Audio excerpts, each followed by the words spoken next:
Utopian society comes into existence in Vienna, Austria. 82% of the Viennese population live below the poverty line, and for only 1% of the population, prosperity and wealth continues to rise. Since more than 2/3 of the population is in serious debt with no sources to pay it, an insurance company creates a new system. After death, the indebted citizens are reanimated and kept in an artificial twilight state.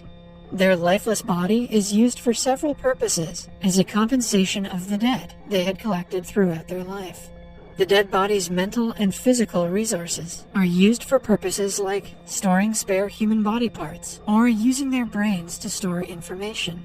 Most young women's corpses are often used as birthing machines. Only the people who have death insurance can avoid the fate of being used, even after death.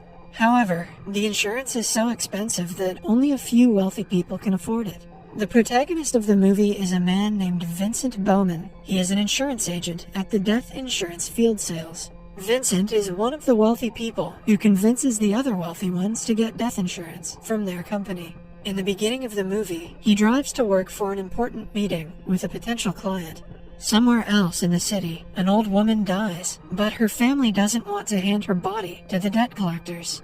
Hence, they put her in a vacuumed plastic body bag to ship her somewhere else. However, their plan fails when someone informs the soldiers about the dead woman, and they are arrested for their deeds. They bring the woman's body out of the bag and quickly start the resurrection process to keep her body in a vegetative state for future use. Back in the insurance company, Vincent practices persuading the client before the meeting. He plans to show the client the video of a woman being recruited, alongside the video of a normal funeral that will be provided to the people with death insurance. According to him, the side-by-side comparison will definitely get him a deal. Somewhere else, a girl named Lisa Sokolova wears a blonde wig and disguises herself as someone else. She is an activist who works against the current debt-collecting system, along with her fellow activists who have formed a group called the Parallel Society. Their main aim is to turn off the life support camps, where the reserved dead bodies are kept with an attack, but they still have a long way to go to achieve their goal. The men who got arrested yesterday for trying to conduct the old woman's funeral are also members of their group. Lisa and her associate, Fry, discuss the way to get them out of imprisonment so they wouldn't tell the police about their organization. Fry claims that there is no way to retrieve them without a proper ID that they do not own. But Lisa has connections she can talk to and arrange the IDs in a single day. At night, she goes to a party to meet her source named Philip, who hands her a level 2 identification card. Philip is also an insurance sales worker who sells secret information for money. Lisa demands a level 3 card because the mission requires them to gain access to the secret offices. Philip hesitates, but agrees to get the card in 2 days. Vincent has a unique way of persuading potential clients. He researches every aspect of their lives before the meeting and uses them to convince the clients. In other words, this is yet another movie about a stalker. This time, he has memorized an old lady's favorite song and her fears. He is currently dancing with her to the song, while telling her about the possible risks if she doesn't get death insurance. His psychotic plan works, and he closes the deal. He meets his colleague, Dietrich, the next day at work. The old lady was actually Dietrich's client, who he couldn't persuade. He asks Vincent to take yet another one of his clients, Vladimir Sokolov, because he is impossible to persuade. Vladimir is Lisa's wealthy father. Meanwhile, Lisa and the parallel community are trying to figure out the ways they can attack the geriatric ward, where all the dead people are kept. They plan to destroy it and let the revived dead bodies die in peace. Vincent's boss, Diana Dorn, and the company board interview him for a potential promotion. He is asked to make Lisa's father Vladimir get death insurance if he wants to be promoted. When he returns to work the next morning, he notices that his friend Dietrich has been replaced by Philip.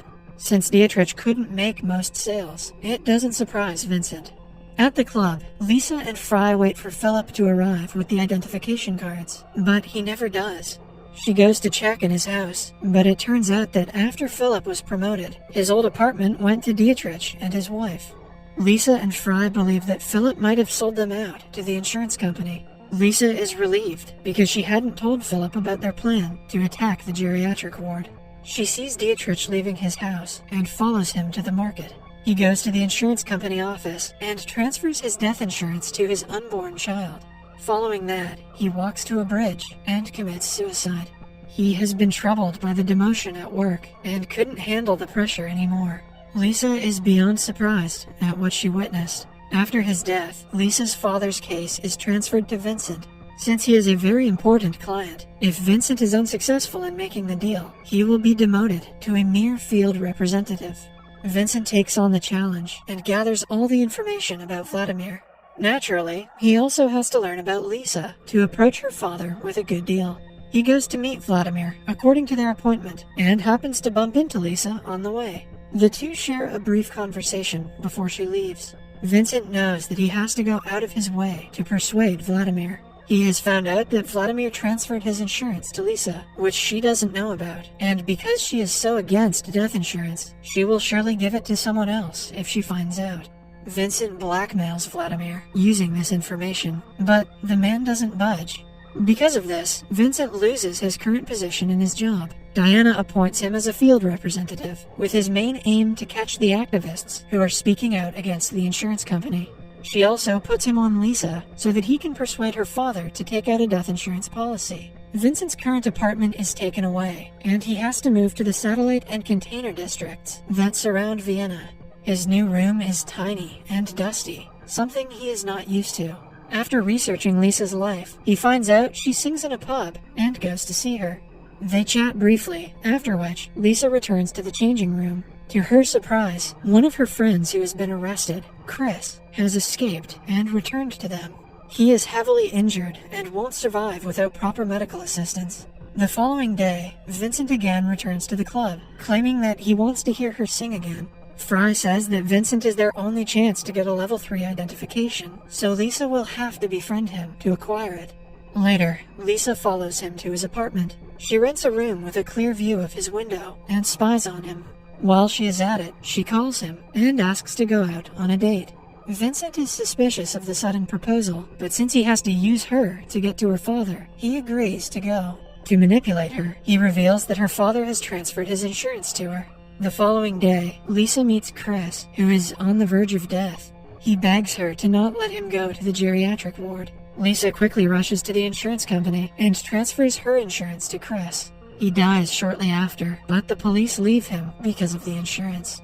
The following day at work, Vincent is informed that Lisa's father, Vladimir, has been in an accident and is heavily injured. It is clear to him that the accident was the company's plan to take over Vladimir's wealth. He has no basis to prove the claim. He quickly goes to meet Lisa, who is devastated by her father's accident. He clarifies that he wasn't the one behind it, but she doesn't believe him. She doesn't even get to see her father, because without insurance, his body belongs to the company. She is dedicated to getting him out of the geriatric ward. At night, Vincent goes to meet her in her apartment. They eventually kiss and make love, but when he is asleep, Lisa scans his wrist and steals his third-level identification. Her main reason for spending the night with him was to use him to get to the ward and free her father. The next day, the company and Vincent find out that she was successful in getting him out of the geriatric ward. Diana blames him for being careless, but Vincent had put a tracker in Lisa's bike. Using it, the police find her father and bring him back to the geriatric ward. Lisa tries to save him, but Vincent stops her, claiming that they will arrest her if she interferes. The following day, he goes to the pub again. Lisa cannot help but tear up after seeing him. He claims that the insurance company used him to get to her, and that he had no connection with her father's accident. He no longer wants to help the company, and is now on her side. She takes him to the life support camp, where they see bodies of people being taken inside the geriatric ward. Vincent notices that one of the bodies is Dietrich's. He is disgusted that the company is profiting from their employee's death. Lisa tells him that she needs a level 3 identification card to get to her father and bring him out. Vincent agrees to give her his card if she promises that someone else will enter the ward to get her father, because he doesn't want to put Lisa's life in danger. Lisa then brings him to an abandoned water park where she used to play as a kid. She reminisces about her childhood days and claims that the park is her favorite place in the entire world. That night, the two make love and share the card's information. The following day, Lisa disguises herself as an employee from the insurance company, planning to disobey Vincent and go to the ward herself. She and the others from the Parallel Society devise an elaborate plan to paralyze the geriatric ward from the inside with an electromagnet. Lisa enters the establishment without any trouble. Vincent finds out about this and follows her. Everything goes according to the plan, but when Lisa is about to attack, Philip unexpectedly stops her. It turns out that his job from the very beginning was to find out about the Parallel Society's plan and stop it. Outside, Fry is also arrested. Lisa is brought to her father when Vincent suddenly attacks the guard in an attempt to help her.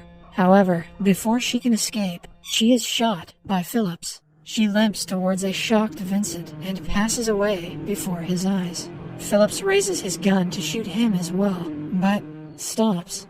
When Vincent opens his eyes again, Diana is in front of him. She says that unwittingly, Vincent helped them with the job, so he is promoted again and is allowed to move out of the satellite town. He then gets up and sneaks into the geriatric ward to look for Lisa. He finds her with the surrogate mothers, where she is artificially kept alive to be impregnated later. He loosens her life-sustaining tubes and brings her out of the ward. Diana sees this, but doesn't stop him. At last, he lets her drown in an old water slide that she used to visit as a child.